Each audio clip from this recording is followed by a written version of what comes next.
Esse é o momento em que convergimos forças. Forças estas que cada um de nós possui dentro de si. Que, na verdade, se resumem numa só força. Ainda que se manifeste como forças relativas ao pensamento, relativas ao nosso sentimento, relativas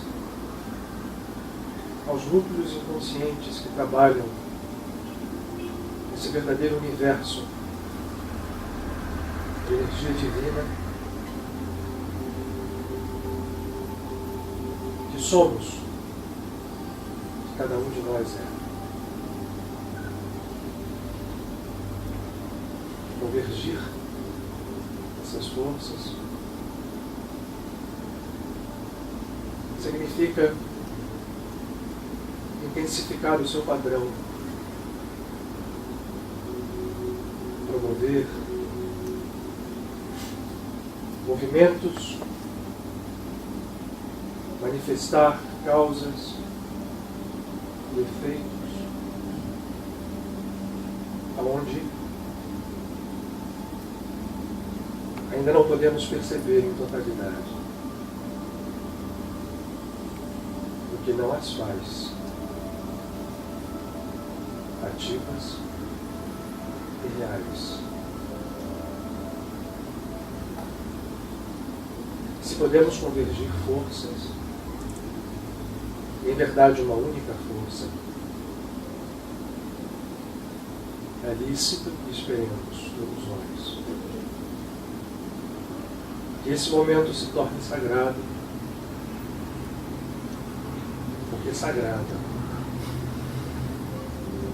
é a força única que move as criações, que move os universos, que move galáxias e mundos, planetas, criaturas.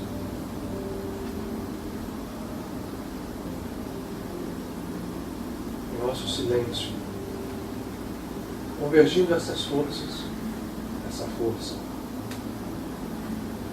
da qual a expressão mais lídima é o amor, se realiza em luz. Estamos abrindo portas, deixando que essa luz se manifeste em todos os sentidos, porque ao fazer isso, recebemos aqueles que se conjugam conosco, invisíveis, mas presentes, e ao mesmo tempo doamos, porque convergir forças com a força que é a luz, que em si mesma abriga a treva do mistério, nada mais é do que permitir que a nossa natureza se transcenda ao mesmo tempo que se faz imanente. Doar é receber.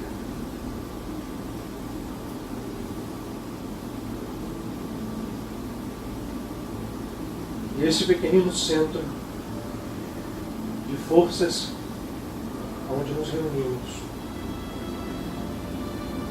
a conhecer essa única força de todas nós.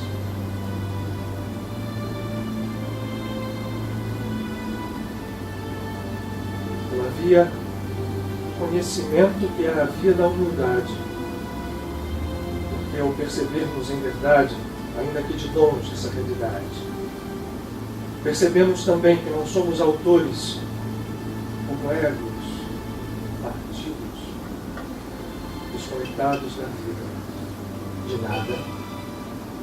Mas ao mesmo tempo que assim entendemos, nos percebemos na raiz de tudo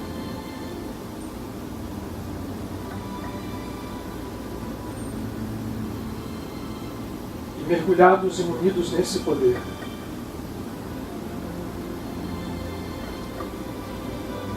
a realidade é um milagre.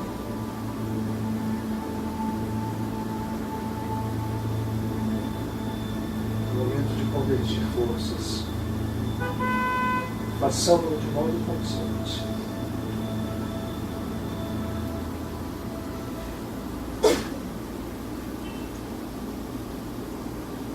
E o caminho terá se iniciado.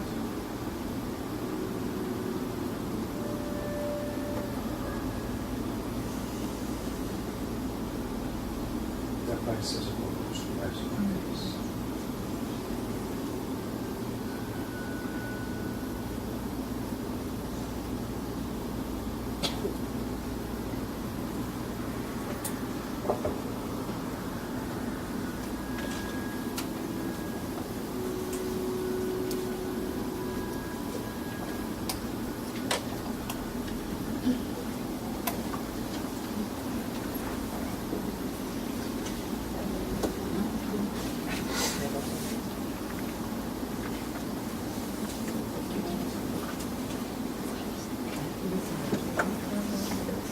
A todos, sejam bem-vindos à nossa casa, à sua casa. Os que estão conosco sempre, os que estão pela primeira vez. Muito bem-vindos essa noite de chuva. Bom, eu queria falar rapidinho do trabalho que vai acontecer aqui no sábado, uma vivência que nós vamos ter várias meditações também, quer dizer, cada tópico desse, vocês estão todos com a possibilidade de estar com essa folha na mão, né? E cada tópico vai corresponder a uma meditação no final. Então nós vamos poder conversar, meditar e vamos nos remeter a uma época pré-bíblica, entre 2.800 e 3.800 anos atrás, quer dizer, nós estamos bem longe, e ainda no momento onde se cultuavam as faces femininas e masculinas do sagrado, e eu espero contar com vocês para esse nosso trabalho diferente. E é uma reunião também das aulas que a gente deu de muitos meses para cá, então quem não tem oportunidade de vir durante a semana, pode ter essa visão da essência da tradição, de uma forma mais condensada dos princípios básicos da Kabbalah Maruti, que em aramaico é Kabbalah Takianá, nesse sábado, tá? Nós vamos ter dia 14, e por uma falha minha não saiu aqui, mas vamos ter dia 5 também. Uma possibilidade de estarmos aqui também no sábado, dia 2. Você vai fazer 2 vezes, 14 e dia 5. Não, mas não é o mesmo, não. Quer dizer, ou se não der para nós fazermos tudo, porque aqui tem uma flexibilidade. Porque às vezes as pessoas perguntam muito, enfim, querem ficar mais dentro de uma parte disso, a gente pode completar na outra. Mas a ideia é que se dê tudo nesse sábado, e aí no sábado seguinte, como as pessoas até que estiverem nesse trabalho, eu quero combinar ou uma continuação, a gente vai ver. Eu vou ver com vocês, vai ser uma coisa, um ponto de interrogação para a próxima, para ver o que interessa mais as pessoas desses pontos que estão aqui, uma continuação, talvez as 22 letras da criação, que é o que está mais, as pessoas me pedem mais, no dia 5. E o 72 sopros, certamente, eu estou imaginando. E o 72 sopros também. É possível que a gente possa dar no dia as letras e os sopros. Não é complicado dar no dia só, não. Evidentemente, ninguém vai sair daqui doutor, nem letras, nem sopros, porque Kabbalah é para a vida toda, né? O estudo para a vida toda. Mas vocês vão poder ter uma boa noção do que está aqui, pelo menos com material e apostilas e tudo mais. E eu queria falar um pouquinho do dia de hoje, que hoje começou o dia 18, né? 18 de Nissan, meu primeiro mês da roda astrológica, e ele está relacionado à palavra Rai, que é vida. E também a letra K, que porque está relacionado ao Sol, que é um movimento de expansão. Então, até às 18 horas da manhã, nós temos um super dia, né? Ligado à energia da vida, ao Sol e à expansão. Querem mais que isso? Bom demais, né? Não? Então, é isso que eu queria falar. Eu adoro esse dia, né? E o meu e-mail é Rosa Ana 18. Então, eu tenho uma especial atração por esse número. Hein? Assim, olha só. Nós estamos em peça. Nós estamos em peça ainda, né, na Páscoa, e nós temos uma meditação para fazer durante 49 dias. Na verdade, teríamos perdido só o sábado e o domingo. E essa meditação, de acordo com a Kabbalah Maruti, tá? Com a Kabbalah essencial, é Kalaiô. É, isso aí. É o Kalaiô. É o desenho aqui? É. Isso eu não consegui. Quem sabe? Ele está desenhando bem para Chuchu.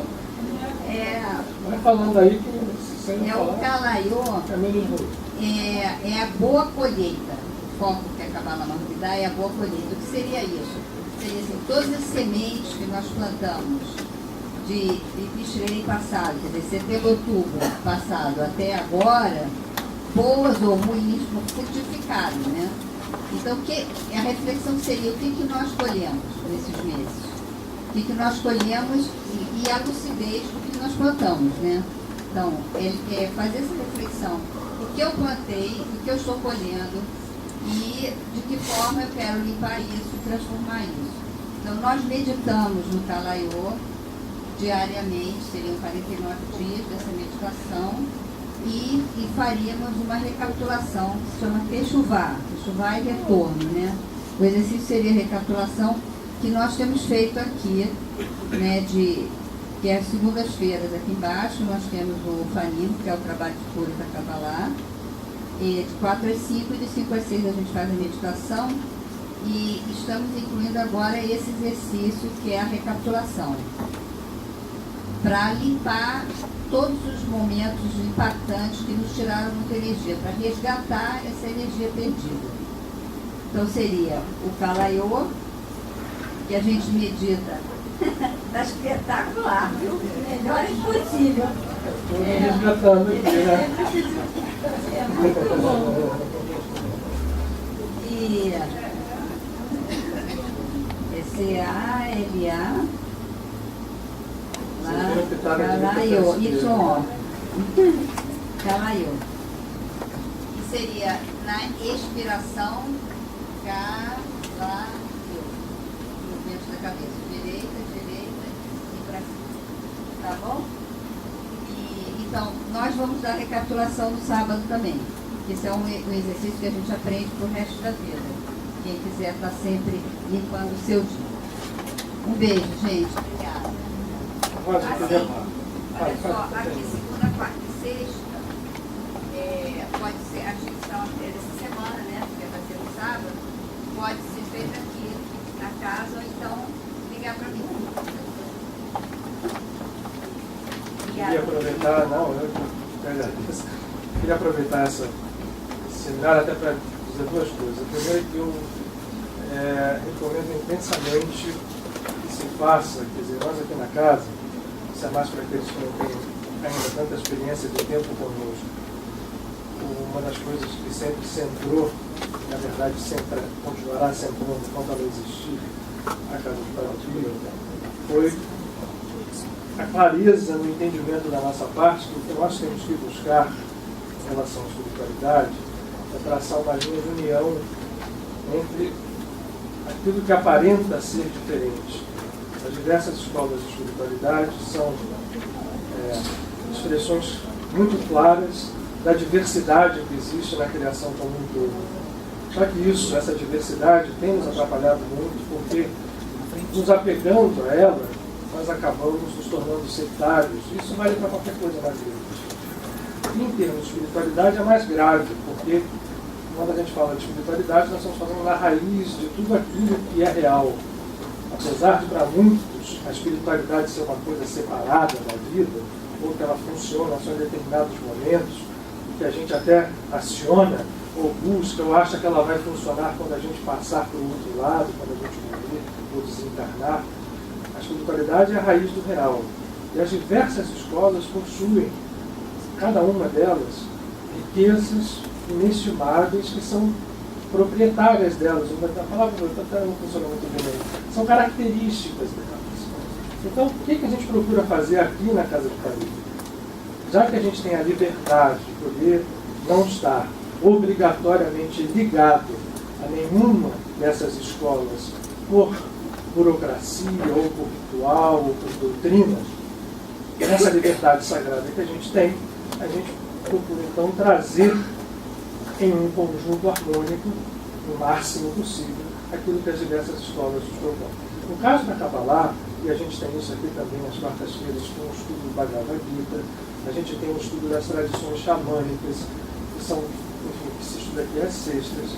A gente tem, enfim, vários níveis de acesso a essa realidade para aqueles que são mais afins com essa, mais afins com aquela.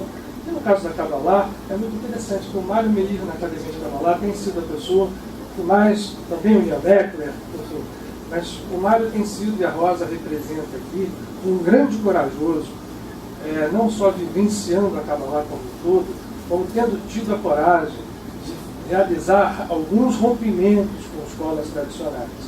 E a Kabbalah Mahuti é uma visão ancestral, quase xamânica, se não xamânica, né, da Kabbalah, mas que mantém o mesmo potencial, a mesma riqueza. Vocês estão vendo aqui, para quem não conhece, isso aqui pode não ter quase sentido nenhum. Por que 3 letras hebraicas significariam alguma coisa? Mas a gente vai aprendendo, né, se a gente olha as escolas espirituais, sejam quais forem, que a raiz espiritual se manifesta no seu poder essencial através de coisas muito simples. E esse tipo de conhecimento, que era um privilégio dos antigos, ele pode ser repaginado e reconfigurado hoje quando as teorias científicas mais modernas e a disciplina de entendimento humano que mais tem avançado até contra gosto, tem avançado até por uma força maior do que ela mesma, que é a física, nos mostra com clareza que as forças essenciais da natureza se configuram de uma forma realmente essencial, realmente simples, né? As teorias que procuram explicar a existência do universo a partir do desenvolvimento e do entendimento dos conceitos da eletromecânica quântica, do que se viu de todo aquele universo material, né? Mesmo aquele universo que o Einstein tinha começado a desvendar, onde o tempo e o espaço se misturavam, mas a eletromecânica quântica mostrou com muita clareza que aquele universo material foi cedendo espaço a uma essência mais profunda, mas tão real ou ilusão? E a gente fica sempre nesse dilema, que no fundo é um falso dilema, porque níveis de ilusão e níveis de realidade são aqueles que a gente determina. Apesar disso parecer, às vezes, louco, né, frente à nossa vida real. Mas a gente vai percebendo que essa essencialidade das coisas se traduz em coisas muito simples. A eletromecânica quântica foi fazendo a matéria ceder, se corre atrás hoje de partículas para explicar massa, quando tudo isso é um jogo de teorias ainda, enfim, não é o nosso assunto hoje aqui, mas a gente acha o que procura. O fato de você ter ou não ter massa vai a níveis mais profundos. E as teorias que a gente hoje já são mais conhecidas, chamadas as teorias derivadas da teoria de supercordas, que já não é mais a mesma original, vão a uma essência quase simplória, né? Se a gente poder chamar isso, algo que se trabalha com alta matemática. Mas, no final das contas, o que é uma corda vibracional? Né? É algo que tem realmente a forma, né? Por isso que chamamos de corda, e que a forma como ela vibra, o modo como ela se manifesta, a sua forma é importante, a forma de vibração é importante, ela originaria as diversas partículas do cosmos, inclusive aquelas que fazem parte do nosso corpo, aquelas que fazem parte do nosso cérebro, aquelas que fazem parte de toda a gama de energias físicas que a gente conhece. Isso a gente se restringindo ao campo material. E não dizer dos outros, mas a essência é muito simples. E eu falei isso tudo aqui para dizer e mostrar, e eu poderia estar falando uma letra sânscrita, por exemplo, eu dou o exemplo de uma, mas tudo isso são formas que guardam dentro delas códigos, e mais do que códigos, padrões, quanto de energia. Energia transfísica, maior do que em um nível mais profundo, mas não menos real do que a energia física, mas que movimentam a realidade, fazem com que a realidade exista.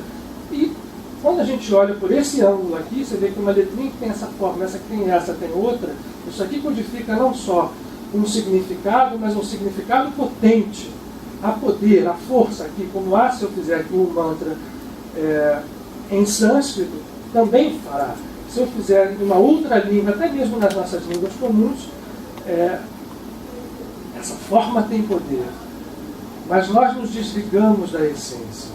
E quando nos desligamos da essência, há momentos em que olhar isso pode parecer uma grande palhaçada, uma grande insignificância. É uma pena, porque aqueles que sabem entender a essência, também há um cuidado. Né? Às vezes, como a gente tem essa partição, né? essa desconexão da essência, muitas vezes a gente se apaixona ou se apega a essas aparências, e aí vai funcionar de uma forma torta, incompleta e às vezes muito distorcida.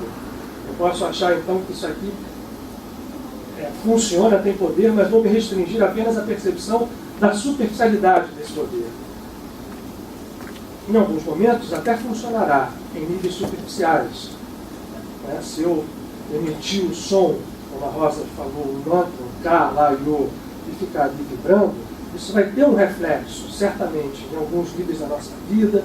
Posso direcionar isso para fora, mas se nós não entendemos a essência, o nível superficial vai prevalecer e não muda muita coisa. Muda, talvez, no imediato, ou alguma coisa que a gente está querendo resolver e resolve, mas o grande poder disso está no profundo. Mas olhando do profundo para a superfície, a gente percebe que poder é esse. E mais poderoso isso fica quando percebido do profundo para a superfície.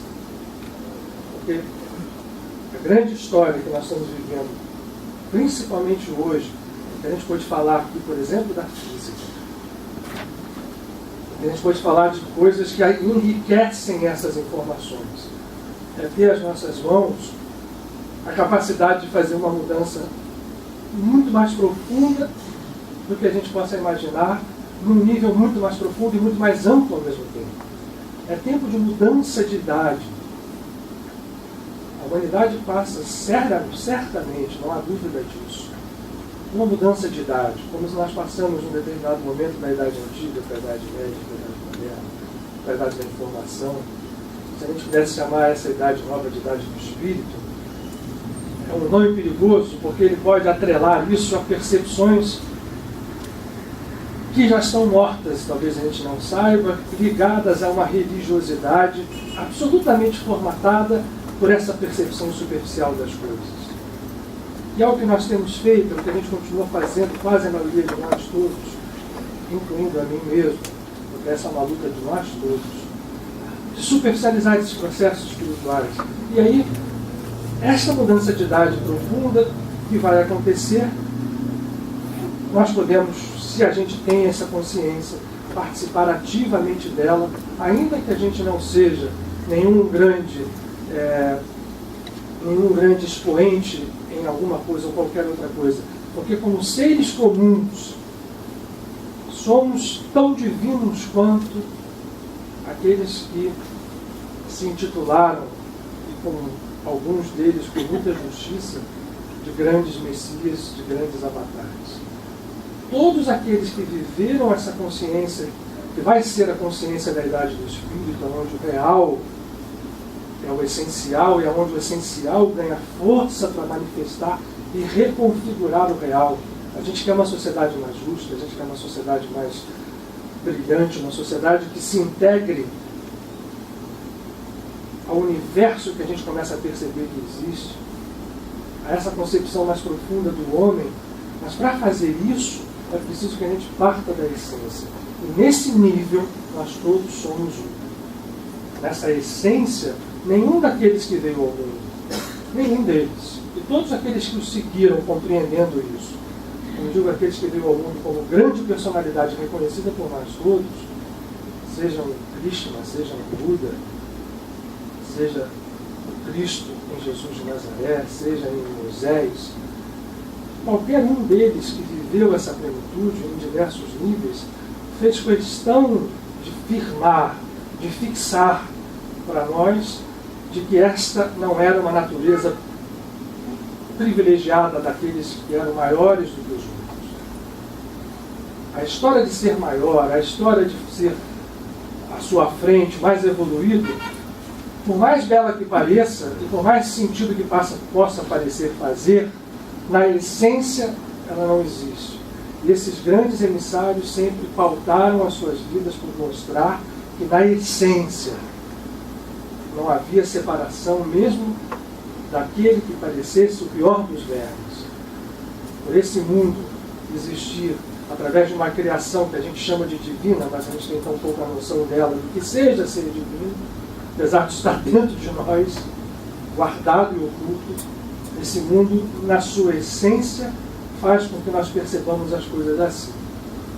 E isso está à nossa disposição. A Rosa falou do Pêssar. A gente, da última vez que nós estivemos juntos há 15 dias atrás, eu alertei que nessa idade que a gente vai cada vez mais entrando dentro dela, as coisas convergem também por uma série de sincronicidades em tempo, em espaço. Esse período que a gente passa, que a Rosa chamou de Pêssar, e que os cristãos chamam de Páscoa, ele coincidiu esse ano com uma série de outras, vamos chamar de festividades, para não ter uma outra palavra, mas de percepções espirituais de outras culturas. Nós tivemos na semana do 1º de abril, em 1º de abril, o auge de uma festa chamada de Ramanavami, que é dedicada a um dos grandes avatares de Vishnu na cultura védica, Sri Rama, que tem na sua manifestação todo o código pela sua história, os símbolos da sua história, do desenvolvimento dessa natureza superior dentro de nós.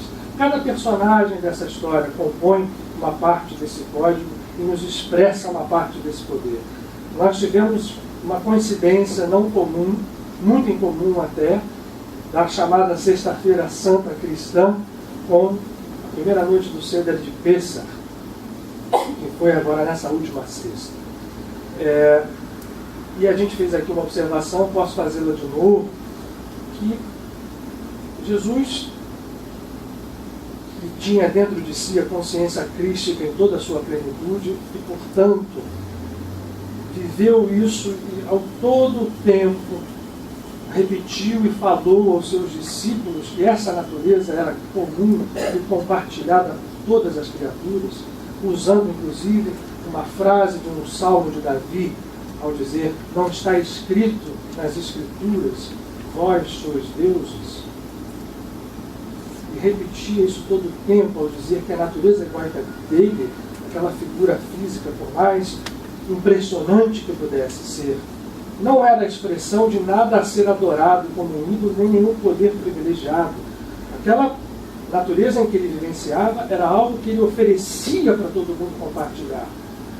E ele escolheu, com muita propriedade, essa festa que a Rosa nos explica aqui, por isso que eu recomendo fortemente esse seminário da Kabbalah Mahoti, para que se perceba que essa percepção é anterior, inclusive, à Torá. A Torá foi entregue no Sinai a Moshe como um código, e dentro da sabedoria rabínica é muito interessante a gente perceber. A Torá, ela tem uma história, está aqui na Bíblia. Os 5 primeiros livros de Moisés estão nas Bíblias cristãs, inclusive. É uma história contada, algo que acontece, a história da criação dos patriarcas, mas como é que ela foi entregue inteira, então, às mãos de Moisés, inclusive contando a história dele mesmo? Essas fendas de tempo e espaço já presentes nessa percepção de vida são muito interessantes e instigantes. Mas essa percepção vem, por isso mesmo, vem antes, vem de muito antes. E esse momento do ano que nós passamos, no hemisfério norte, o equinócio de primavera, no hemisfério sul de outono, mas não faz muita importância, o signo é Áries, e o Áries é o signo do fogo. A Rosa falou que especificamente o dia de hoje é um momento de expansão. Foi escolhido a dedo por Yoshua Bar Yosef para fazer o ponto culminante da sua passagem acontecer daquela forma que nós, infelizmente, quando digo nós, estou querendo me referir ao que se chamou de cristandade, aquilo que se desenvolveu a partir daí, entendemos muito mal e resolvemos escolher talvez a parte menos válida dessa história, que foi, ao ver um ser, escolheu aquele momento, que festa era essa, que festa é essa de Pêssar? É o reinício do ano astrológico, aonde entra com toda a força um signo de fogo, de expansão, como diz a Rosa, que é Áries, e que faz com que a natureza crística dentro de cada um de nós tenha chances de se manifestar. A festa de Pêssar acontece e o evento que é comemorado pelos judeus, que é a libertação do Egito, possui também uma série de códigos. Foi a liberdade de uma escravidão de mais de 400 anos. E aquilo foi feito, o seu fator culminante foi numa noite específica, aquela noite em que os primogênitos foram sacados fora do Egito. O Egito é um código, nós já sabemos disso, a palavra Egito, a própria palavra significa isso, restrição, né, em hebraico, em aramaico, prisão. A libertação dessa prisão passa pela saída dos primogênitos. O primogênito é aquela nossa criação, é o nosso ego criando. Quando você perde o primogênito, significa, em nível simbólico, que o seu ego criador, que criou todo esse mundo de ilusão que nós vivemos, e esse mundo é a criação desse poder divino que nós temos, eu acabei de falar dele aqui o tempo inteiro, mal utilizado, esse primogênito que sai para que aquele povo inteiro se liberte, o povo simboliza essa natureza de libertação, a libertação, desculpem, dessa natureza que nós temos dentro de nós. E esse fato acontecendo,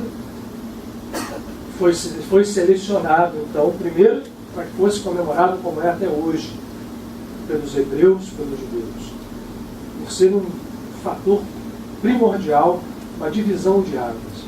Agora, Jesus escolheu isso porque, naquele momento, que ele sinalizava ali, ele que era um observador, enquanto viveu, de toda a estrutura de entendimento espiritual do seu povo. Se a gente vai olhar os evangelhos, a gente vê isso o tempo inteiro. Ele escolhe, que é feito até hoje, naquela época caiu numa quinta-feira, de uma quinta para uma sexta, ele escolhe um local e avisa aos seus discípulos que fossem preparar uma refeição de Pêssar, aonde eles comeriam juntos. E ficou conhecido na cristandade como a Santa Ceia, ou a primeira missa. E vejam a divergência que isso provocou. Se a gente olhar isso ao longo dos anos, a gente vai ver a cristandade fazer o quê? Como aquele ser entra num processo de sofrimento, mas sinaliza nele outra coisa muito maior, que é o rompimento de padrão, de libertação, e o que ele vai a todo mundo surpreender no final de 3 dias, no terceiro dia, contado a partir do Shabat, que foi onde ele morreu, ele retomar o corpo em toda a sua plenitude. Aquilo significava algo que continuava aquela mensagem de mostrar para todo mundo que estava havendo um fato ali que nos reincava aquela raiz essencial de natureza divina, mas não o privilégio dele. E aí se construiu toda uma doutrina à sua volta, como se configurava a ideia de um Messias externo, esperado, que redimiria o povo de Israel, e essa redenção externa não aconteceu. Aqueles seguidores, no primeiro momento, alguns entenderam muito bem qual era a mensagem original, outros não, e começou a se criar uma religião, afastando essa figura e atribuindo a ela, apesar de que ela tenha, eu falo ela, é o Cristo em Jesus de Nazaré, esse poder enorme, vamos afastando ela de nós E ele passa a ser um salvador que salva desconectado de nós. E que, para nos linkarmos a ele, em vez de um mergulho na nossa essência, passa a nos ser exigido uma série protocolar de atitudes, todas elas superficiais. Quase todas. Isso é privilégio do cristianismo? Claro que não. Estou dando o exemplo do cristianismo porque é o mais próximo. Mas isso aconteceu também no judaísmo, principalmente até aquele momento. Naquele momento, o judaísmo estava no auge desse tipo de visão. O templo de Jerusalém, o segundo templo, refletia com toda a plenitude essa visão característica do ego humano. Os sacerdotes do templo, que foram aqueles que condenaram a figura física de Jesus, se refletiram depois nos padres católicos que vão queimar na fogueira os judeus e outros, e que se reflete muitas vezes hoje, a gente não bota tão fácil na fogueira, até alguns fundamentalismos ainda fazem, mas a gente faz isso de outra forma muitas vezes, através da nossa palavra, através dos nossos conceitos separatistas, através da nossa perda de tempo com o que é essencial, com aquilo que importa. Mas Jesus escolheu aquele momento porque realmente nesse instante, né, por força desse signo que entra, o signo de Áries, há um processo mais favorável a que nós façamos mergulhos profundos na nossa natureza.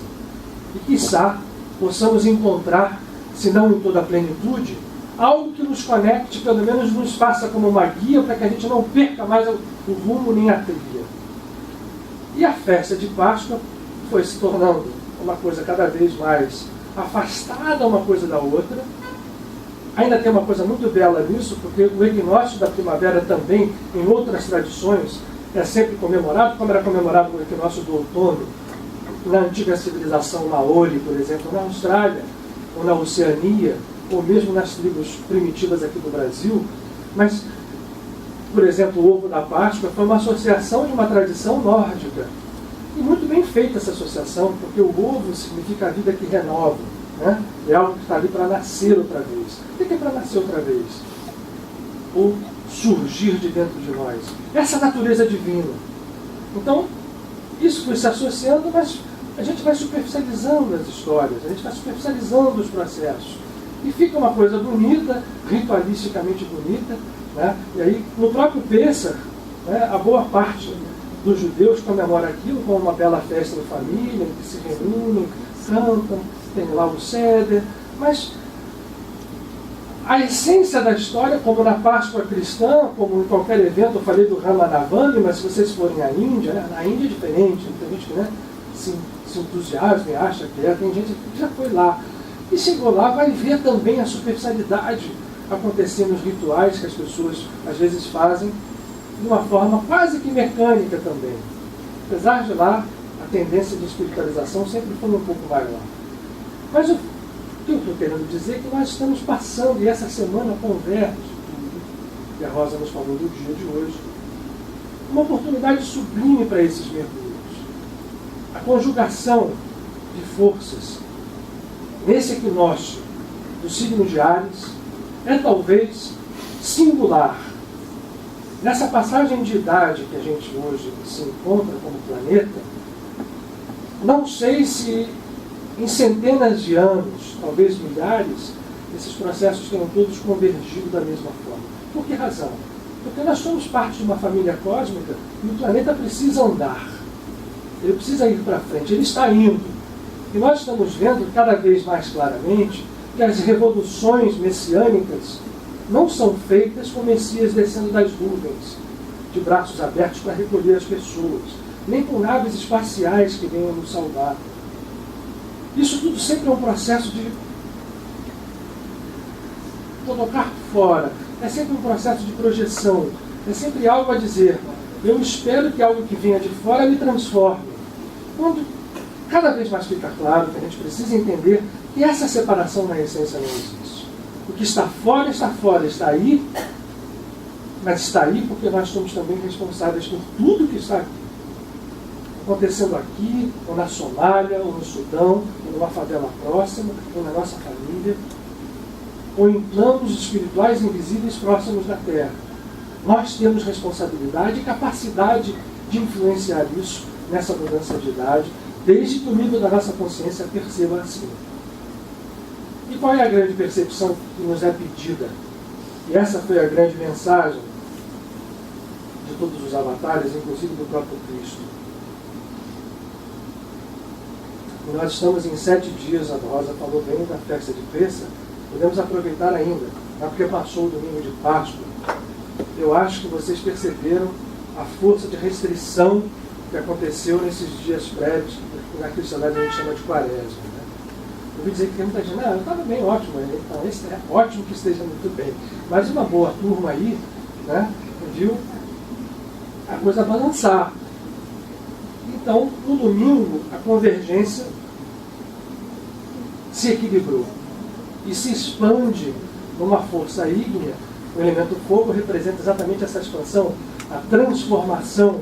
O fogo é usado em todas as tradições. Né? Krishna, quando fala a Arjuna que ele precisa fazer um grande sacrifício de fogo para encontrar a divindade, ele está dizendo exatamente nisso. Então, é o momento de sermos, cada um de nós, ou pelo menos iniciarmos esse processo, é favorável esse momento, a sermos, cada um de nós, um outro Cristo. O verdadeiro Messias, porque nessa natureza essencial, quando a gente mergulha para valer, a gente começa a vencer alguns paradoxos. Aí começa a fazer sentido muitas coisas, né? Os combates externos, as forças exteriores, você entrar em conflito com coisas que são contraditórias com você, são entendidos de outra forma. Podem até acontecer, como acontece, por exemplo, na própria guerra, na própria batalha. Estou falando muito de Krishna, olhando ele ali, na própria batalha que Krishna prepara a Arjuna para lutar a batalha de Kurukshetra. Mas uma batalha acontece quando você está mergulhado na essência, sem que em nenhum momento você esteja comandado por forças duais contraditórias. Krishna só foi capaz de combater os seus... Arjuna só foi capaz de combater os seus parentes mais próximos quando ele percebeu que o amor que ele tinha a eles, e o que fez no primeiro momento ele largar a espada e dizer: eu não consigo combater essa gente, que foi aquele que foi o professor, aquele que foi isso, aquele que foi outro, símbolos, tudo isso extremamente simbólico. Mas ainda que a gente restrinja isso à natureza factual, ele só consegue depois que ele percebe que aquele amor jamais seria maculado por uma batalha feita quando a sua consciência estivesse linkada a essa raiz essencial, que era o que Krishna estava preparando ele para fazer. E o prepara ao longo do Bhagavad Gita. No momento em que ele se domina, ele percebe que a sua entrada na batalha se faz de uma outra forma. Ele não estava mais vinculado à figura aparente, mas à essência daqueles. Tanto é que o Mahabharata, que é a grande epopeia na qual está imerso o Bhagavad Gita, termina com a reunião no mundo espiritual de todos aqueles que combateram entre si, estavam ali no mesmo paraíso, né? Se antecipando em muitas percepções não duais, porque nós temos aquela dual, quer dizer, o mal vai para o inferno, vem para o paraíso, o mal tem que sofrer. Jesus veio fazer com que essas coisas fossem vistas de uma outra maneira, quer dizer, Jesus não, o Cristo nele, e propôs a nós que víssemos isso, não como algo para venerá-lo no altar, mas como um instrumento prático, altamente prático, extremamente, quase que infinitamente, a gente pode ser ousado, poderoso. E aí eu queria compartilhar 2 histórias com vocês. Até porque hoje, você acaba esquecendo de dizer, a gente tem uma coincidência a mais respeitando o ano solar. Hoje é 9 ou é 8? 9. Foi ontem, então. Não foi ontem. Respeitando o ano solar, um calendário hindu é um calendário lunar também. O ano solar, então as datas se movem. Mas quando se faz a conta, pela nossa conta solar, Siddhartha Gautama, o Bodhisattva, o Buda, nasceu no 8 de abril. Então, a gente tem, além de tudo isso, uma convergência, que é uma figura de alguém. A gente tem ele aqui gordinho, barrigudinho, de azul, né? Presente da rosa. Isso aqui também tem vários significados, essa barriga aqui, ao lado do Krishna. Tem muita gente que fala assim, você não fala quase de Buda.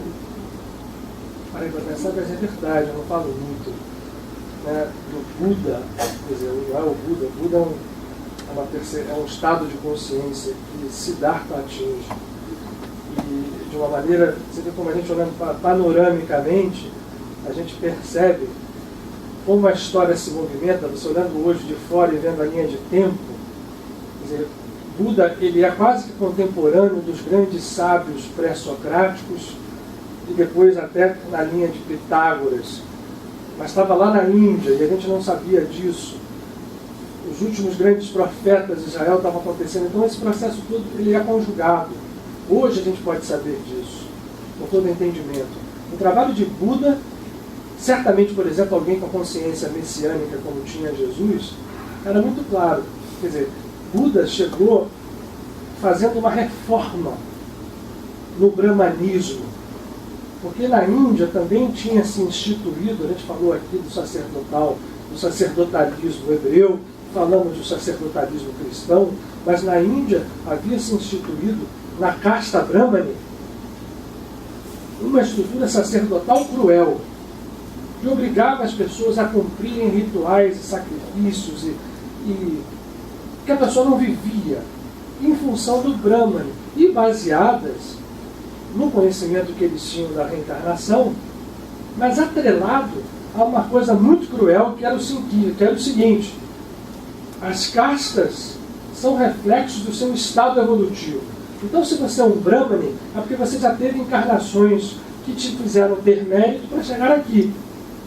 Se você é um palha, um sem casta, você está no pior dos mundos. Então, trate de ir morrendo e reencarnando para você ir subindo. Então, o cara que era Brahmane ficava na mesma história que, por exemplo, um sacerdote católico.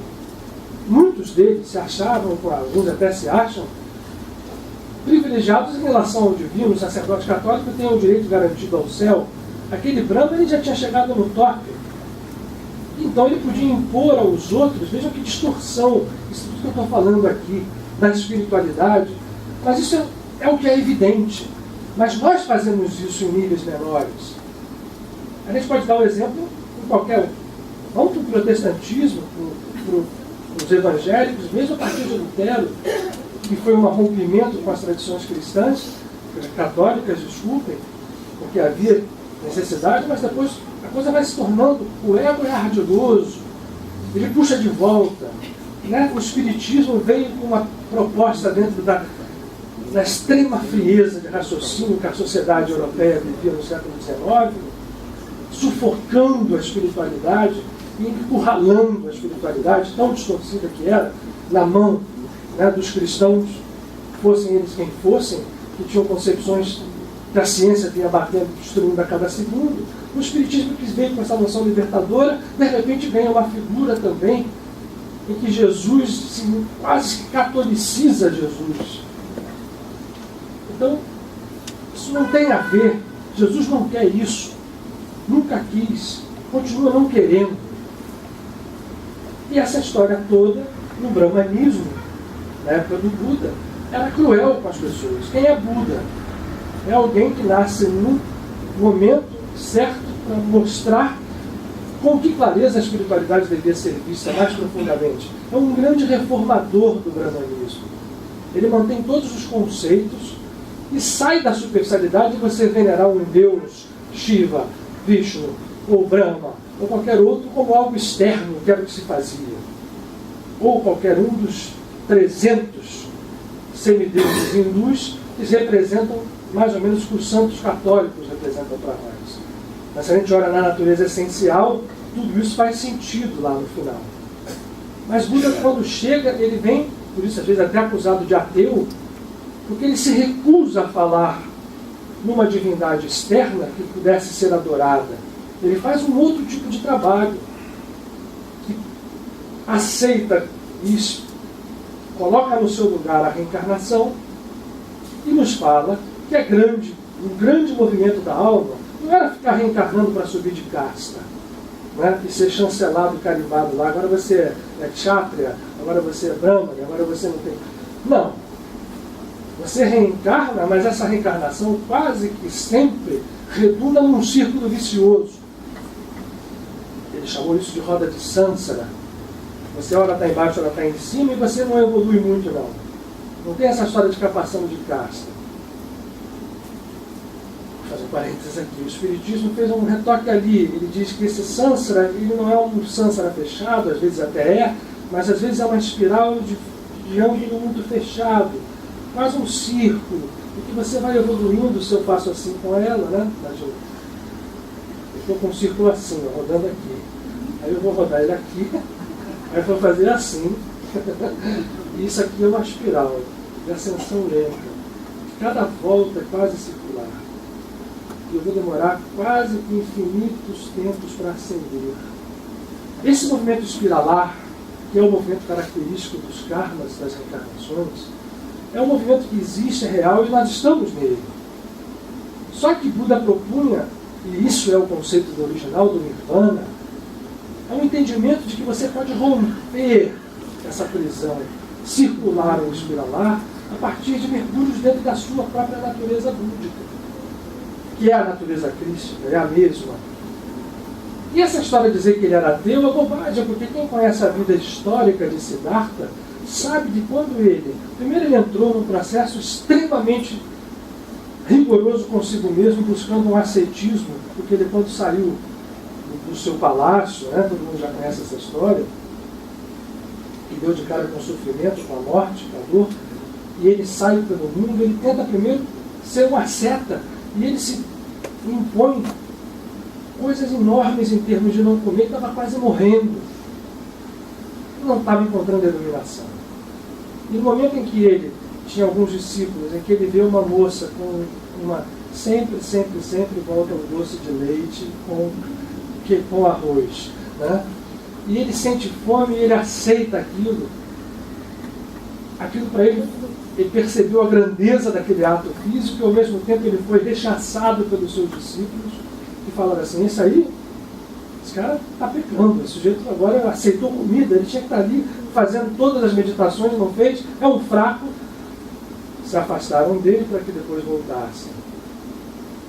Foram reencontrá-lo depois, porque quando ele percebe isso, ele vai para baixo da árvore em Bodhigaya e diz aqui, eu não saio daqui enquanto essa resposta não me vier. Conta a tradição, quando ele teve a iluminação, ele precisou vencer primeiro um demônio chamado Mara, que o tentou de todas as formas, ele ali, né, mergulhado dentro da meditação. Significa o quê? Esse mergulho dentro da essência, esse encontro desse poder com o qual ele passou a ser íntimo e depois a expressá-lo. Ele, quando se ilumina, ele ia ficar ali, conta a tradição, que o próprio Brahma se manifesta e pede a ele que se transforme num Bodhisattva, que não guardasse aquela iluminação para ele, que saísse pelo mundo, não só ensinando, como vivenciando com as pessoas. Ora, quando Jesus veio, 300 e poucos anos depois, ele foi questionado intensamente pelas pessoas à sua volta sobre o fato da reencarnação ser importante ou não ser. Isso está mais explícito no Evangelho de João, quando Nicodemos, que era um dos membros do Sanedrim, do Sinédrio, conversa com ele e pergunta a ele se era preciso nascer de novo. Ele fala que sim. E ele, certamente um ser com essa consciência, já sabia, está tudo claro ali, ó. Não só o Buda explicou, como aqui mesmo na nossa tradição, nós temos a reencarnação como um fato. Tanto é verdade que a Kabbalah, desde sempre, que é o misticismo judaico, jamais refutou a reencarnação. Muita gente acha que a reencarnação é alguma coisa que o Espiritismo inventou. Muita gente acha que Jesus não foi judeu. Muita gente acha uma opção de coisas. Né? E o fato é, quando ele foi questionado, ele falou, olha, precisa renascer sim, 2 renascimentos, da carne e do espírito. O da carne é água. Esse mergulho na água, vocês podem ficar fazendo. Nesse momento é necessário sim, porque está todo mundo atrelado à lei do karma. O renascimento em novas vidas funciona e precisa funcionar. É um processo que está ativo. Então, esse renascimento eu não questiono. Tem que nascer. Até o momento em que houver um outro tipo de renascimento, ele diz, é preciso dois, da carne e do espírito. Da carne e do espírito. Esse me interessa. Porque o do espírito é aquele que ao nascer se transforma como um sopro e o vento, e quando chega, ninguém sabe de onde vem nem para onde vai. Isso é um código muito profundo que nos fala do rompimento da cadeia de causa e efeito. Quando eu não tenho mais atrelado o efeito à causa, eu posso ir na essência das causas. E indo à essência das causas, eu consigo, de lá para cá, desfazer tudo aquilo que as causas e efeitos sucessivos, e quantos eles não são. Quantos nós não carregamos conosco? Quantos milênios de movimentos que a gente vem fazendo? Vejam bem, eu não estou renegando a lei, nem ele, nem eu. Ninguém nunca renegou. Jesus mesmo, quando foi questionado, e todos os mestres outros falavam, Krishna falou isso, certo, reencarna sim, porque essa é a estrutura de realidade que foi criada pelo primogênito, pelo ego. Acontece que esta outra é que me interessa. Numa outra forma de discurso, Krishna fala a mesma coisa. Jesus diz com toda clareza isso a Nicodemos, e Buda fez isso com os seus discípulos. Quando foi e viveu Buda muitos anos, ele viveu 80 anos quase físicos. E no final ele foi cada vez mais demonstrando que todo aquele discurso inicial, superficial, de movimento de forças, de arar, de passar arado na terra das pessoas para poder mexer, sacudir a superficialidade, visava uma coisa mais profunda. Tanto é que o que nós conhecemos como Zen Budismo, que é uma escola de espiritualidade, conhecida hoje no Ocidente, mas eu continuo sempre acreditando que se conhece tudo pela superficialidade, quase sempre. Né? E o Zen é visto, às vezes até de uma forma jocosa, porque a maneira como o Zen trata a palavra, a força da palavra como nós a utilizamos, é jocoso. Né? E às vezes quando a gente olha aquilo, fala assim, mas esse cara não tem sentido, né? Quer dizer, os koans, Zens, que você fala uma palavra sem sentido, mostra, quer ressaltar quão pouco sentido nós damos às nossas palavras e às nossas criações. E Buda se dedicou ao Zen. Eu quero compartilhar uma história com vocês. Duas histórias. Uma de racídicos e outra de budismo. Para que a gente entenda, muita gente fala que o Zen não privilegia a palavra, que Buda não privilegiou a palavra, que o Zen fala do silêncio, da meditação, sim, é verdade, sim. Mas por saber o quão poderosa é uma palavra, ainda quando a gente não dá valor a ela, tanto que esse mundo todo de karmas que nós temos aí, criadas por milênios sucessivos, de sânsara, de mergulho na causa e efeito, é resultado da nossa palavra mal usada. Uma história que conta, o discípulo que a tradição diz que funda o Zen, quando entende Buda, se chamava Mahakaccapa. Conta a história que Buda uma vez estava reunido com seus discípulos em meditação, todos em silêncio, e em um determinado momento ele puxa uma flor.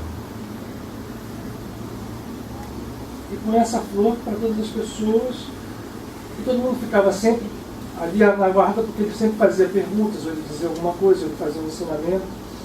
E as pessoas ficaram, de repente, muito tempo olhando aquela flor na mão dele, e a curiosidade não foi sopitada de jeito nenhum, e as pessoas que não sabiam o que estava significando aquilo. Por que estava com aquela flor na mão? Ele disse assim, o que vocês acham? Começou, a gente a não responder nada, outros a responderem, um discípulo deu apenas um sorriso. Esse era Mahakaccapa. E o Buda disse assim, ele entendeu tudo foi por isso querido dizer aqui, nessa flor. A tradição conta que Mahakaccapa é o fundador do Zen e que ele se dirige depois da morte de Buda, a um monastério e se dedicou ao silêncio completo. Absolutamente nenhuma palavra. Por muitos anos. Primeiro cumprindo os rituais da Sangha, porque havia mesmo rituais de meditação, e depois vivendo uma meditação, uma ligação tão profunda com tudo, mas sempre em silêncio. Se falava com ele, ele não respondia, se afastando mais do meio da natureza, depois sem mais aqueles rituais, mesmo que havia mesmo no budismo. Depois o budismo também, para ninguém achar que ele está privilegiando nada, o budismo também se desenvolve depois em ramos muito rituais, ramos do budismo que são quase que a cópia daquilo que o Buda queria reformar. Tanto ritual existe, tanta superficialidade existe. Mas Mahakāssyapa vivia como um São Francisco, na natureza, mas sem falar nada, anos. Só se percebia quando as pessoas queriam alguma coisa, por exemplo, chegavam perto dele para pedir uma ajuda, ele só dava aquele sorriso que ele tinha dado e as coisas aconteciam. Ou se pedia por alguém, ou para ajudar alguém, ele só mantendo aquele processo. E um dia ele foi se preparar para o Maha Samadhi. E os monges do seu monastério, agoniados com aquilo tudo, você não vai deixar nenhum ensinamento, por favor, mestre. Se eu tenho que falar alguma coisa, ele ali, meditando, isso tem que, pelo amor de Deus, não faça, então se faça por caridade. Nos explique por que o senhor teve tanto tempo e tantos anos em silêncio e não quis compartilhar conosco a força. E perguntas, e a gente chorando ao lado dele. E ele ali, mantendo o sorriso e indo embora. A gente puxando, por favor, o senhor diga alguma coisa, uma palavra só. Ele para e fala, fogo. E todo o monastério subitamente se encerrou.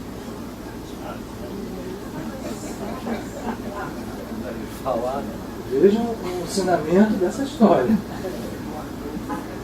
Ele guardou a palavra porque ele sabia o valor. Ou seja, a contraposição aqui, o oposto, é ver como nós utilizamos mal a palavra. Ele está sempre atrás da palavra. Faça isso, e ela tem um poder danado. Porque se eu pegar 1 milhão de grãos de areia e juntar, cada palavrinha daquelas é um grão de areia, vai ter peso. Mas acontece que a gente faz isso de uma forma desarvorada, desarticulada, estruturada no nosso ego, na nossa ideia de que nós somos e que não somos, nos achando isso ou nos achando aquilo. E ele preferiu silenciar. E no dia que provocaram ele ao máximo para que ele pudesse falar, ele falou só um. E mostrou quanto uma palavra é capaz de influenciar a realidade. Naquele momento, ele, como diz o Tom, azar dos monges, que provocaram tanto, ele só disse fogo. E foi embora. Ele disse que foi construir esse monte. Mas isso o Zen original nos fala disso. O Zen nos fala da percepção de que o silêncio e a palavra são irmãos, mas quando nós usamos, nós estamos desconectados. Sempre nós estamos desconectados. E a palavra, com seu poder, passa a ser quase que desvirtualizada ou despreparada, disfuncionada, e nós estamos sempre com ela a serviço do nosso ego. Fazemos discursos belíssimos, falamos coisas maravilhosas, dizemos coisas, mas quando a gente faz isso, e quase sempre é assim, desconectado da nossa essência, nós estamos sendo criadores do caos. Continuamos a fazer isso, mesmo quando estamos mergulhados em caminhos espirituais, ou em caminhos religiosos, ou em estruturas religiosas. Estamos em ilusão, nos enganando o tempo inteiro. Quando o Zen vem com essa história, a gente fica meio assim, quer dizer, os clãs do Zen, a vaca e o relâmpago cruzaram na borboleta, e a gente olha aquela frase sem conexão, a dizer, esta frase sem conexão é o exemplo de tudo que você fala achando que tem conexão e não tem. Mas a palavra continua com a mesma força dela, não é só quando a raiz do silêncio, a raiz da essência é entendida, a gente ganha efetivo poder de manifestá-lo como natureza divina. E a outra história racídica. O movimento racídico é um movimento enorme de revitalização no judaísmo. E também aconteceu uma coisa interessante com o judaísmo. O judaísmo, quando o cristianismo sobrepuja, no primeiro momento, os primeiros cristãos eram todos quase judeus. Depois, quando foram entrando de origens diversas, gregos, outros, e o cristianismo se constitui como uma religião organizada, quase que muito baseada na estrutura das igrejas romanas. Afinal de contas, Roma tinha templos para todos os deuses. Se de um dia para o outro chega um imperador e fala assim, ó, acabou a brincadeira, todo mundo agora é cristão, o que vai fazer com aqueles templos todos? Tinha não só que transformar em igreja física, como de repente... E o bonito dessa história é que lá no fundo isso faz um sentido absurdo, porque você pode conectar, a superficialidade ela existe nesse caos, mas ela não existe como algo que tem que ser incinerado por, eu diria, vou fazer um absoluto paradoxo, por inexistente. Não, quando eu pego um Deus romano, esse Deus romano estava ali porque ele tem uma profunda raiz na essência. Eu não estou falando disso, eu estou falando da superficialidade do processo. Então, de um dia para o outro, o cristianismo veio e o judaísmo, que era sacerdotal, é isso que eu estou interessado em falar agora para vocês, tinha um templo organizado, teve o seu templo destruído no ano 70 pelos romanos, e o judaísmo se enraiza em sinagogas. E a mística judaica, portanto, cresce muito, se aprofunda muito, porque havia rabismo, havia a tradição da Kaplah e de todas as outras. Acontece que, como também isso, apesar de tal perseguição ao judaísmo, fez com que ele fosse se fechando muito dentro dele mesmo. E houve, para as pessoas que não têm muita noção, um movimento messiânico. Estavam sempre esperando o Messias como cristão. Também está, só que esperando o retorno do seu Messias numa nuvem. Quando Jesus foi dizer o Messias, são vocês. A consciência messiânica, o Espírito Santo, vem para dizer isso, para dizer essa verdade. Que eu e o Pai, e vocês, todos nós somos um. Não fica me esperando voltar para salvar o mundo, porque essa salvação não é assim. Os judeus esperavam isso. Houve um movimento messiânico no século XVI, que foi muito grande, que surgiu na Ásia e se espalhou pela Europa Oriental, chamado de missão espírita. Você vê que às vezes vem gente para esse mundo com grandes missões, com grandes responsabilidades, e às vezes eram espíritos chamados Bataille Tzvi, Sabbatai Tzvi. Ele foi encarado como Messias, porque ele realmente era alguém muito expressivo, era um cabalista profundo, era alguém com poderes taumatúrgicos enormes, curava as pessoas. Então, de repente, era o Messias que chegava. Isso gerou um movimento dentro do judaísmo de gente querendo o Messias, e depois, pra vocês terem uma ideia, no final ele se converte ao islamismo. E vocês imaginem todo um povo esperando o Messias de fora, ver aquele se convertendo ao islamismo. Também tem ensinamento nisso, mas olha, quando foi isso? Século XVI, 1580 e poucos, então foi do século XVII. Olha, como está tudo bem, o racidismo surge exatamente nesse final do século XVII. E o racidismo é uma revitalização da alegria de viver a espiritualidade. Nasce na Europa Oriental e é atribuído a um dos mestres, que a gente até precisa trazer a figurinha dele aqui para cá, porque a nossa casa tem a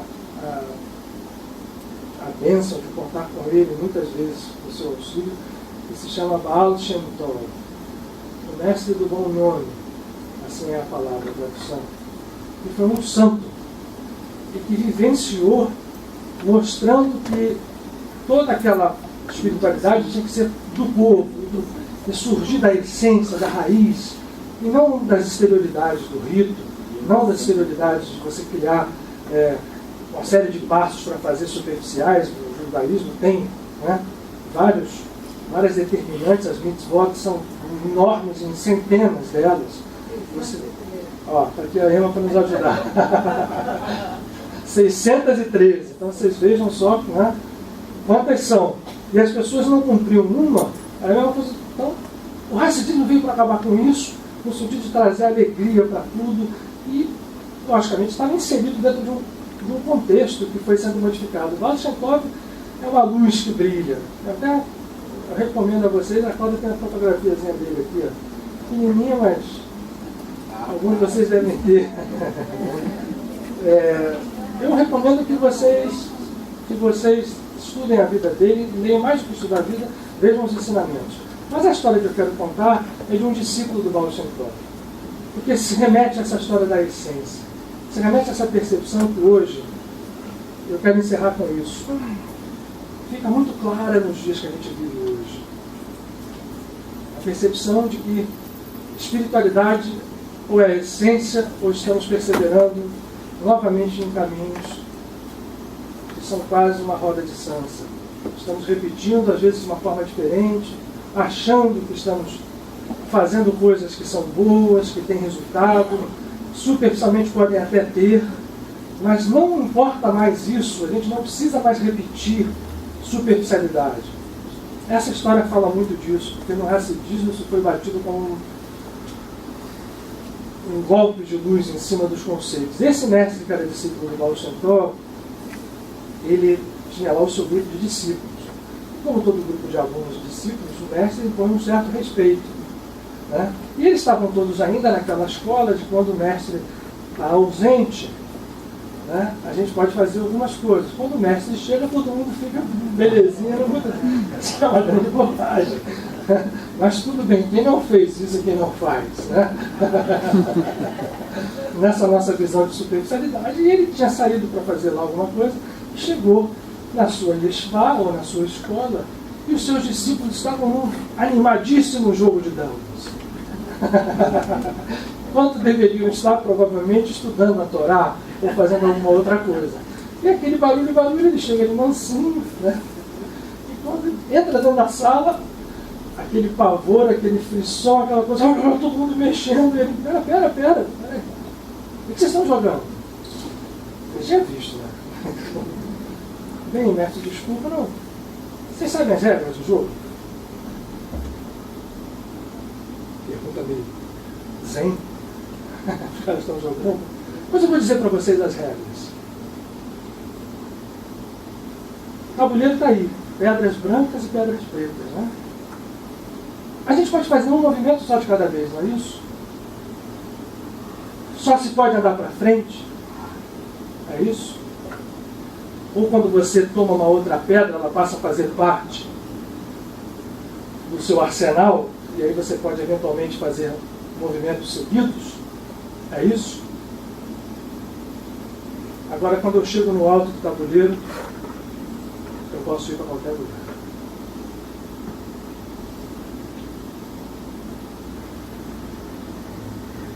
Essas regras sabem bem que vocês estão jogando.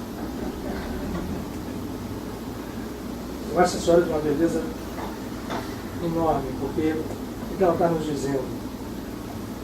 Se eu vou em direção ao mergulho na essência, toda a superficialidade vai me respondendo, primeiro seguindo os movimentos à frente, e não em roda. O que é isso? Quais são esses movimentos? O que a gente precisa para entender? É entender o que todos esses avatares nos falam.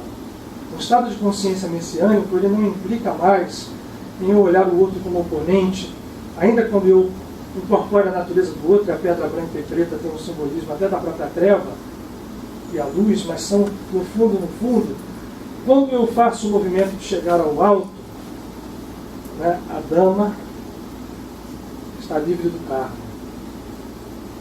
Ele usa ao alto, né? Mas como tudo nesse mundo hiperdimensional pode ser qualquer coisa, o alto pode ser o mais profundo também.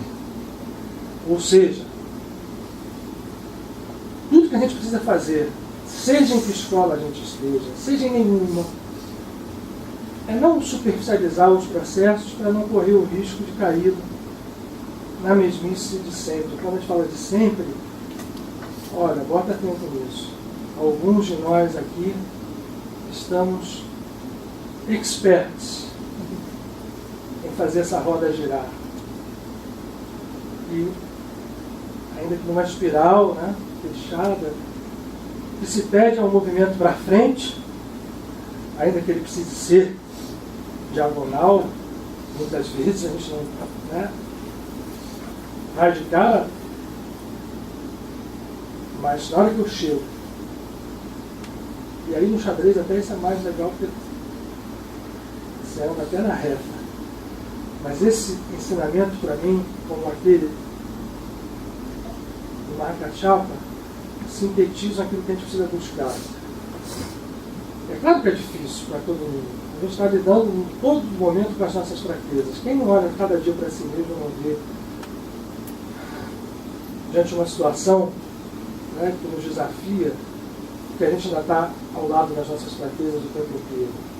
Mas isso também não impede que a gente perceba que a saída só existe se a gente encara essa coisa e continua fazendo o movimento para frente e para o fundo.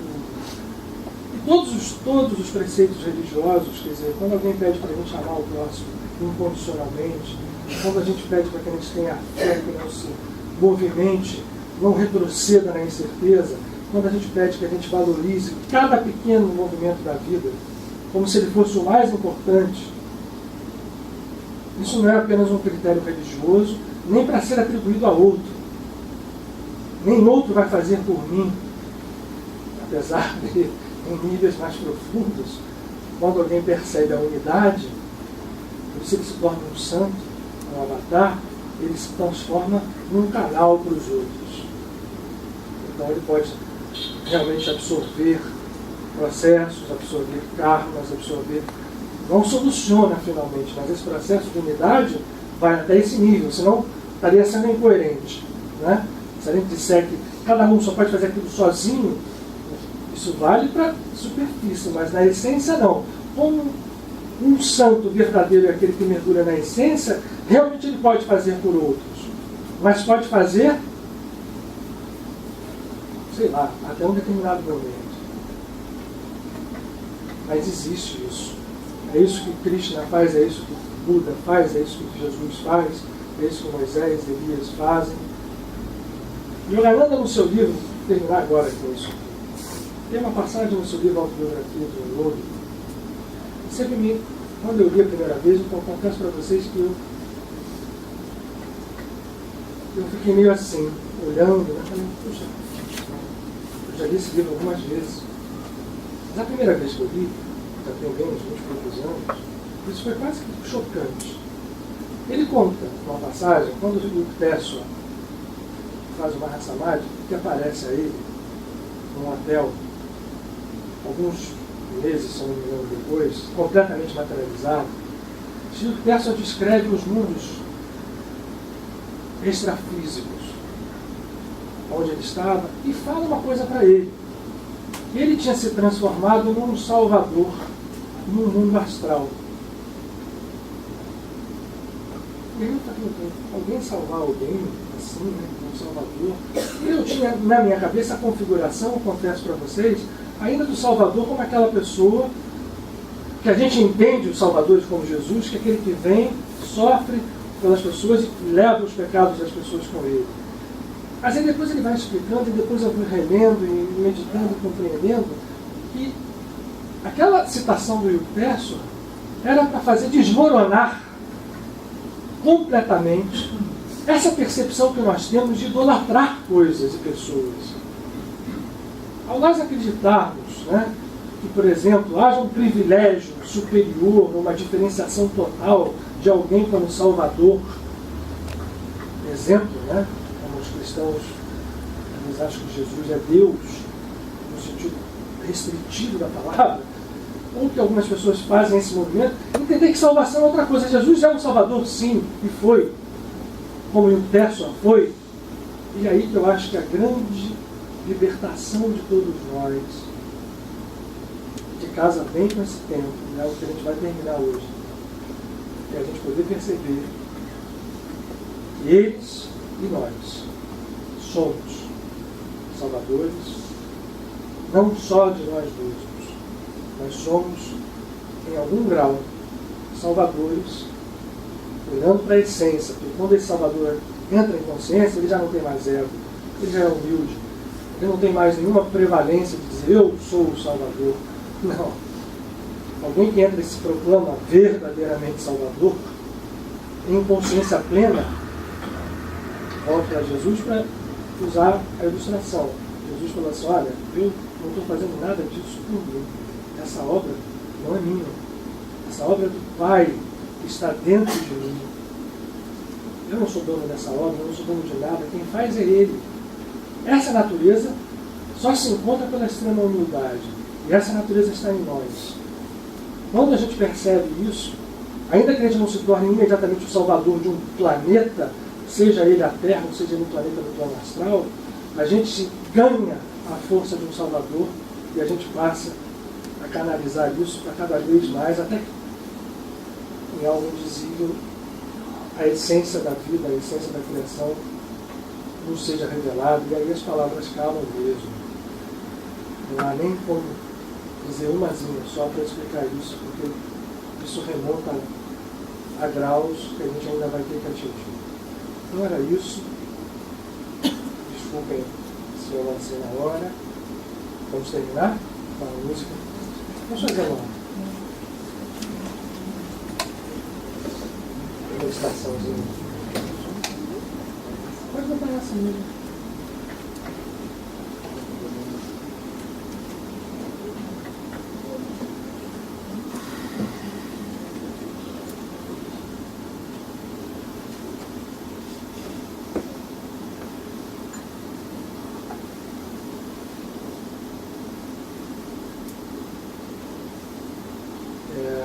Os atos externos não podem ser desprezados, mas essa história nos mostra como a gente deve valorizá-los pela essência.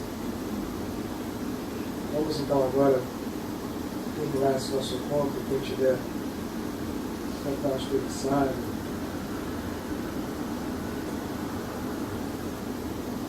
se ajeitar melhor na cadeira, respirar de forma pausada e ritmada.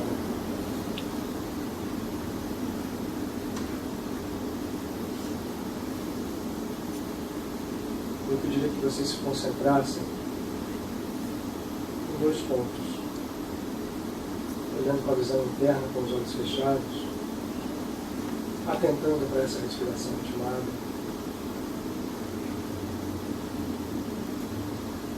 Na base da sua coluna, o osso sacro, e na nuca. E se nós fizermos isso com tranquilidade, respirando, imaginando que a respiração vai mais além do que apenas os alvéolos do pulmão físico, dos pulmões físicos, assim como um prana penetra nos níveis mais profundos do nosso ser, esses 2 pontos vão se irradiar para entre as sobrancelhas, em alguns de nós, o alto da cabeça.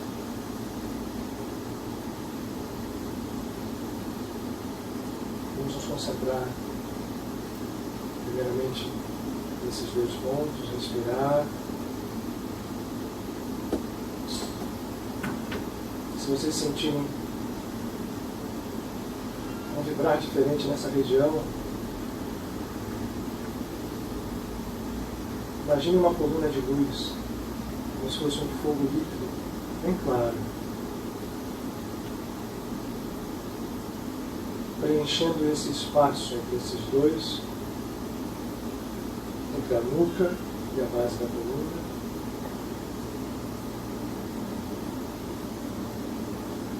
Derivando para entre as sobrancelhas, o alto da cabeça.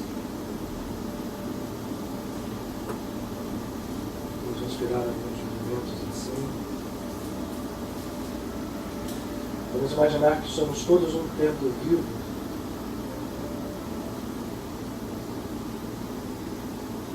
Esse é o grande ritual de fogo e purificação.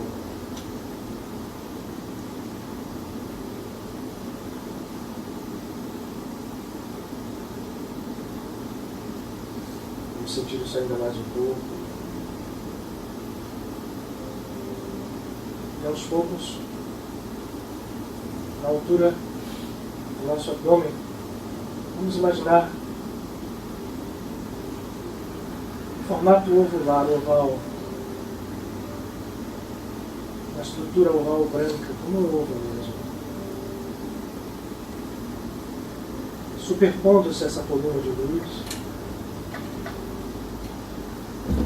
no centro dela, como se fosse a gema do ovo, do sol. Esse fogo vermelho alaranjado se torna amarelo nesse pequeno sol.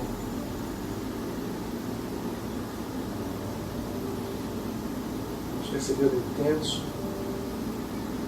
crescendo dentro de nós e abrindo caminho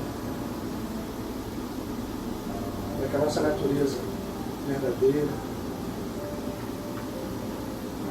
oculta as fileiras do tempo por nós mesmos, possa se manifestar nesse tempo de renovação. Vamos perceber esse ovo cósmico com esse sol crescendo, crescendo e não mais se restringindo à altura do nosso abdômen. Vai tomando o nosso tórax. E a cada inspiração se expande dos nossos braços. Toma toda essa coluna de luzes. Toma o nosso cérebro, dentro vivo do Espírito. Branco, amarelo, ígneo, fogo.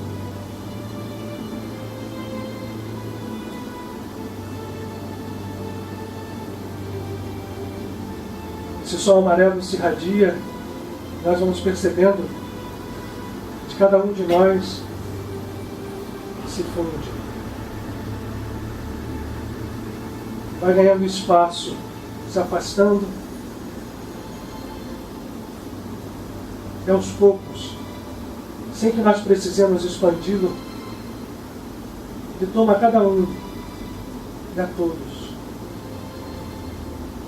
Não mais só aqui.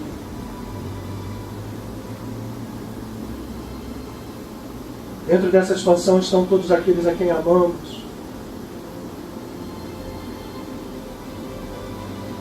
Estão aqueles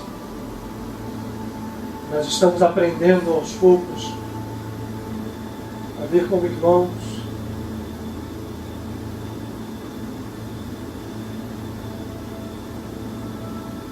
E a cada movimento inspiratório, e a cada inspiração, essa luz se torna mais forte. E até que não tenhamos mais limites. Só a luz.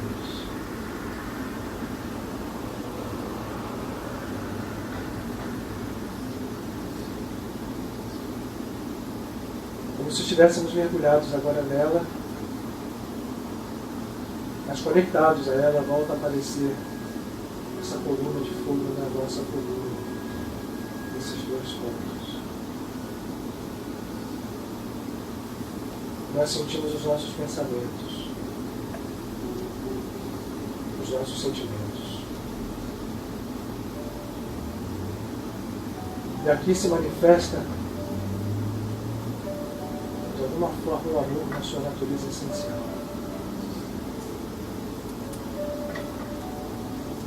Que é poder, que nada deseja para si.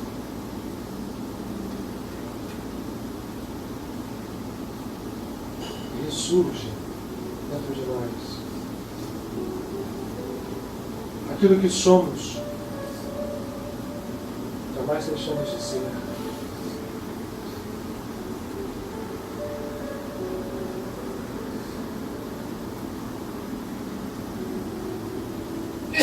Somos um templo vivo nesse templo.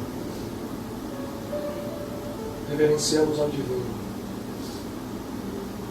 Ele esteve, está, sempre estará ali.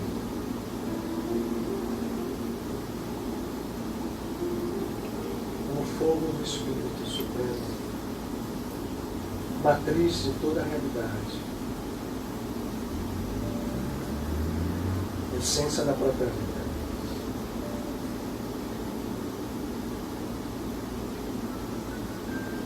Agora nós podemos colocar, se quiserem, as mãos sobre o peito, iniciar esse divino, respirar, respirando intensamente, contraindo a musculatura, sem perder essa sensação,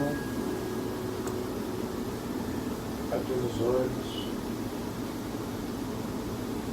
em reverência e agradecimento a todos aqueles que aqui estão nos auxiliando nesse momento, trabalhando em nós, trabalhando por nós. Quando quiserem, podem abrir os olhos e retomando a consciência física sem esquecer que essa outra consciência é a matriz da consciência física.